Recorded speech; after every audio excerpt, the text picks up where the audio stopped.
मरीम नवाज की तबीयत नासाज, सवात में आज होने वाला जलसा मनसूख। तेज बुखार के बायस डॉक्टर ने सफर से मना किया है। तर्जुमान नून लीग मरियम औरंगजेब।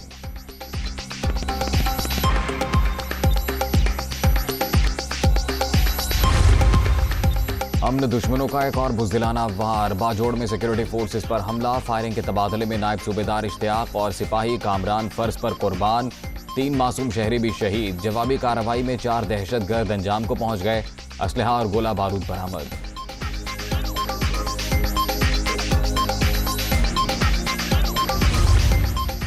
और ओआईसी इजलास में शिरकत के लिए मेहमानों की आमद जारी। मालदीव, सोमालिया, बांग्लादेश और युगांडा समेत कई ममालिक के वज़ीर खारजा और वफूद पाकिस्तान पहुंच गए। सेक्रेटरी जनरल ओआईसी की वज़ीर खारजा शाह महमूद कुरैशी से मुलाकात। अहम अमूर पर बातचीत।